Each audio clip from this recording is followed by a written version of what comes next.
Goizeko ordu bata eta 11 minutu pronostikoak hautsita Dariok eta Lozak 22 eta 18 irabazi diete Murua eta Gabirondori Bartzelonako egora pilotalekuan binakako B-serie txapelketako 3. jardunaldiko bigarren norgehiagoka izan da, final laurdenetako ligaxkan, eta Errioxako bikoteak beste behin ere ezustekoa eman du joan den astean garaie izan ziren bi bikoteak, batetik Dariok eta Lozak Eibarren irabazi zieten Rekalde eta Bikuñari, Muruak eta Gabirondok berriz Salaberria eta Gaskue menderatu zituzten Oiartzunen, beraz bi bikoteak partida guztiak irabazita iritsi dira gaurko jardunaldi honetara eta egia esan gauza asko ugari iruzkintzeko dituen norgehiagoka izan da. Partida hasieran bi atzelariei kosta zaie, kantxan asentatzea, badakigu Bartzelonako pilotalekua ez dela bat ere pilotaleku erraza, zola oso bizia du, oso distiratsua eta badakigu pilotaleku distiratsuetan beti pilota azkarrago mugitzen dela, frontiseretik ere bizixamar irteten da, esker honekoa da batez ere erasorako, baina oso zaila atzelarientzat, eta hasieran bi atzelari gaztei, bai Lozari eta bai Gabirondori kosta zaie asentatzea, hasiera horretan esan daiteke Gabirondo hobeto asentatu dela, Lozari naiz eta joan den urtean Amianorekin batera jokatu zuen Espainiako estatuko txapelketa, kluben arteko txapelketa, bertan noski pilotalekua berbera da, baina profesionaletako materiala beti ezberdina da, eta nik uste hori hasiera horretan behintzat dezente nabaritu zaiola Baños de Rio Tobiako atzelariari, eta Gabirondo ere, naiz eta nagusitzen hasi den, eta lau bostetik pilotakada dezente eman ahal izan dituen nahiko aurrealdetik, ikusten zen frontisa baliatzeko ere ze arazo zituen, naiz eta joan den urtean Gabirondo kasu honetan profesionaletan Bartzelonan jokatzeko aukera eduki zuen, eta horixe, egia esan sekulako partida izan da, oso borrokatua azkenera arte, eta, hasiera horri baina nik uste oso ongi erantzun diotela, batez ere Dariok eta Lozak, eta noski, Dariorentzat Bartzelonakoak bezalako pilotalekuak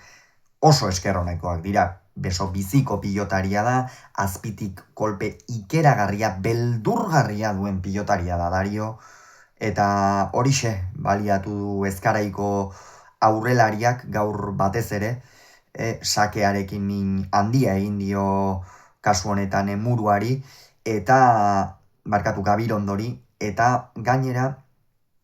partida hasieran ezker hormaran sakatu badu ere, gero erdiparean aipatuko dugu beste sake mota bat egin du.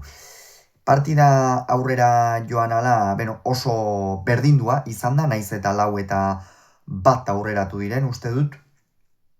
gerora oso berdindua izan da, Muruak batez ere bikain baliatu ditu pilotalekuaren ezaugarriak, egia esan bide oro esaten ari gara Muruak jokatzen duenero, zenolako gorakada egiten ari den denbora gutxian arrasateko aurrelaria. Hasieran behar bada defentsan kamutsago aritzen zen, orain defentsan ere fin aritzen da, baina gainera efektoarekin, errematean ere zorroztasun handia du, kolpea asko bizitu zaio, oso kolpe biziko pilotaria da, egia esan hemendik gutxira goi mailan aritzeko ezaugarriak izango dituen pilotaria dela iruditzen zait Ander Murua, eta ikusiko dugu ea hori gauzatzen den halako batean. Eta, 12 eta 10 iritsi dira lehen etenaldira aurretik Dario eta Loza, eta hor Dariok batez ere bigarren zatian Gabirondori min handia egin dio sakez, hor 12 eta 11 aurreratu dira, 15 eta 11 gero bigarren zati horretan joan dira, eta hemen batez ere Dariok erdira atera dizkio sakeak Gabirondori, eta ondorioz Gazteluko atzelariak arazo handiak izan ditu eusterak pilotari eusterako garaian, 18 eta 13 ere iritsi dira, eta azken zatian amildu eginda, Gabirondo. Amildu eginda, baina fisikoki. Beran gertatu zitzaion, orain pare bat udara, karranpak izan zituen bikietan, badakigu, ze zona, ze gune delikatu diren beti bikiak, oso delikatuak dira, lan handia egiten duten muskuluak, eta Gabirondori igo egin zaizkio, eta ondorioz,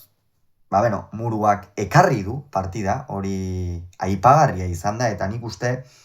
pare bat gauza azpimarratu behar direla norgehiagoka honen inguruan, eta horixe da horietako bat, muruak egin duen partida. Ikeragarria izan da, meritu handikoa, Gabirondo erren batekin azken finean, ez? Atzeko kuadroetan jada Gabirondo fisikoki etzegoen, pilotara behar bezala jarri, behar bezala kolpea tiratzeko, lasterka egiteko ere pilota defenditzeko nekez egingo zuen, pare bat aldi sartu da aldageletara, nik uste bigarren sarrera horretan apur bat hobetoxeago itzuli dela Gazteluko atzelaria, baina harrapatu dituzte 18, baina hortikane aurrera muruak alambrearen gainean jokatu behar izan du, zezenaren adarraren aurrean aritu da, arrasateko aurrelaria, eta ondorioz pilota batzu galduta, eta Dariok eta Lozak zuzen jokatu dutela ikusita, edo gertatu da, eta ondorioz 22 eta 18 amaitu da, baina bi atzelarien partida ere aipatu nahi dut. Izan ere oso pilotaleku exigentea da Bartzelonakoa, eta bai Lozak eta bai Gabirondok sekulako partida jokatu dute. Hasieran esan dugu, kosta zaiela asentatzea, baina gerora bikain baliatu dute frontisa, pilota zaiak eraman dituzte, ederra, partida bikaina jokatu dute biek ala biek, azkenerako amildu dena Gabirondo izan da, bikietako karranpen ondorioz, baina orokorrean nik esango nuke partida ona izan dela, partida bikaina jokatu dute, bi bikoteek, eta ondorioz azkenerako garaipena Dario eta Lozarentzat izan da, eta honen bestez 3-3 irabazita lider dira, muruak eta Gabirondok 2 punturekin jarraituko dute. Gogoratu beraz, Dariok eta Lozak 22, muruak eta Gabirondok 18, Bartzelonan.